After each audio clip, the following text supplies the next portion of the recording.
Hello dear students. In this video, we will start fourth module, Business Correspondence. In this module, there are 4 topics. Number 1, Principles of Effective Communication. Number 2, Elements and Formats of a Formal Letter. Number 3, Email Writing. And number 4, Formal and Business Letters. In this session of a video, we will focus on Principles of Effective Communication. Principles of effective communication basically are the guidelines for choice of content and way of presentation. See, whenever we want to communicate, we always think of what we are going to share, and second, how should we share it.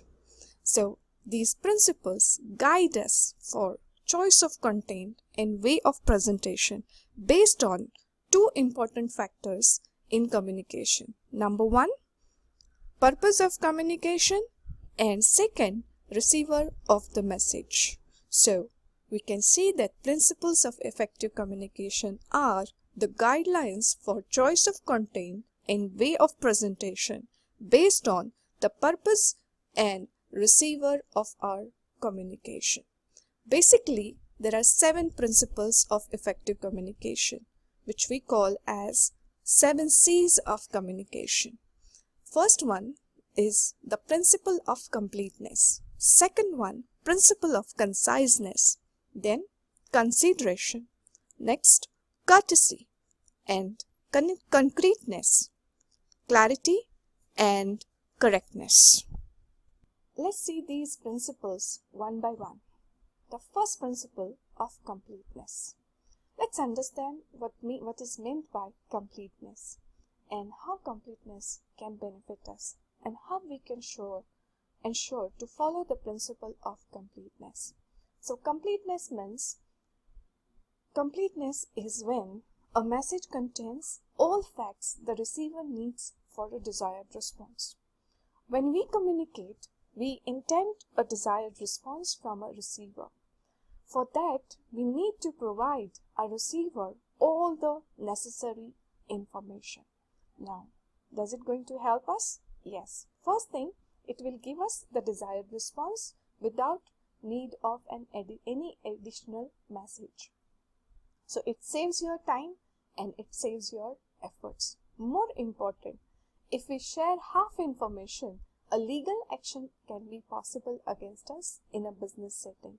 It is considered as suppression of information, but when we share complete information, we can avoid any such legal action. So that is the benefit of completeness. Now, how we can ensure that the message is complete? Let's see some guidelines that we need to follow. Number 1, whenever you are sharing any message, make sure that you provide all necessary information to your receiver. Now, what do you mean by exactly all necessary information? It's basically answering few basic WH questions. As you know, who, what, when, where, why, how. These are basic WH questions which a message should answer, or a message should have information to answer these WH questions. That will ensure that you have provided all necessary information to your receiver. Second, answer all questions. Now you say that you have already answered WH questions of your receiver, but there is a possibility of some doubts, some queries on the part of your receiver. You have to anticipate the questions of you have to anticipate or guess the questions of your receiver and ensure that you provide information that answers all the questions of your receiver. Third, give additional information if desirable. After providing all necessary information and answering all possible queries of your receiver, is it possible to give some additional information if you want a desired response from the receiver? Let me just give you an example of it. For example, a customer approaches you for buying an electronic appliance. Now what you do? You provide all the necessary information regarding the appliance he wants to buy from you, answer all his WH questions, and answer all possible queries that he might have related to transport, etc. Okay? And give him additional information, maybe some discount he might be looking for, or maybe related to some offers that he might not be aware of, and that will help you get the desired response from your receiver. So that's how you can ensure your message to be complete. Let's move on to the next principle of conciseness. Now what's conciseness means? Conciseness means it's conveying a message with fewest words. Now, is it possible to be complete and concise at the same time? You need to be. You cannot cut down on information. You have to be complete in the message that you are sharing, but at the same time, it should be in few possible words. Now, why is it so? As you all know, usually when the message is very long, we tend to avoid reading such long messages. Is it? That's what the principle of conciseness is very essential. If you want to save the time and efforts of your receiver and help him or her go through the message that you want to share. Now, how we can ensure that the message is complete as well as concise?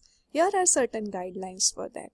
Number one, avoid using wordy expressions. Something that you can say in a word, avoid using phrases and clauses for it.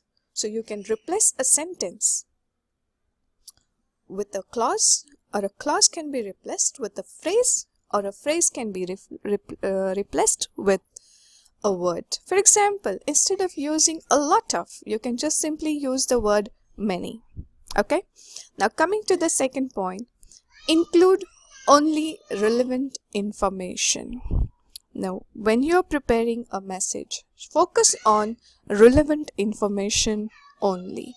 Just check on what is relevant and what is irrelevant. The third thing you need to do is avoid repetition. Repeating the points, repeating the information, we should strictly avoid so that we can convey our message in few possible words. That's the principle of conciseness. So, after completeness and conciseness, we move on to the next principle of consideration. The meaning of the word consideration means is preparing a message with the receiver in mind, his point of view. That is, putting yourself in the shoes of your receiver, keeping in mind his background, keeping in mind his level of understanding, knowledge, attitude, liking, interest, etc. for sharing any message, or preparing and sharing any message with the receiver. Consideration is also called as you attitude. That is, placing yourself at the place of your receiver and preparing the message. Now, when you are considerate, it develops a goodwill between you and your receiver. It develops rapport between you and your receiver. Now, coming to the guidelines to ensure that your message has consideration for your receiver, first thing we need to do is focus on you, then I and we. Whenever you prepare any message, instead of using I and we, you try to focus on you. Right? For example, suppose a supermarket want to inform its customers that they're going to extend the time for their working hours so that people can shop, or customers can shop comfortably. So here the supermarket can put up a notice saying that instead of saying we are extending the working hours, they can say you can shop with our extended working hours. So here is how you focus on you, use you instead of I and we. Second thing that we need to do is emphasize benefits or interest to the receiver. So whenever you are sharing any message, try to emphasize benefits or interest to the receiver. Let me just give you an example.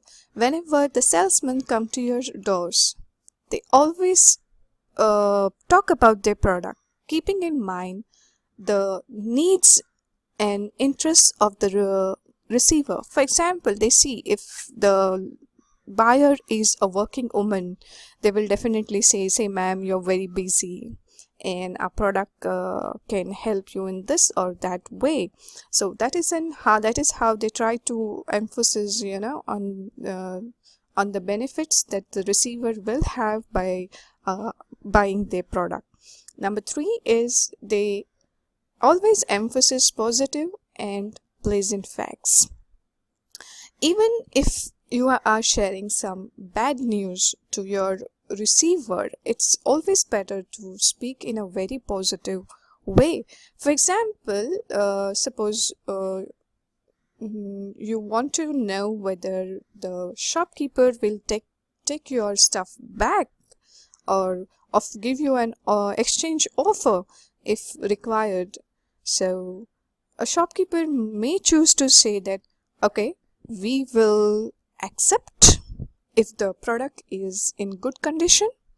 And second thing, he also can say that we don't accept if the product is soiled or spoiled, right?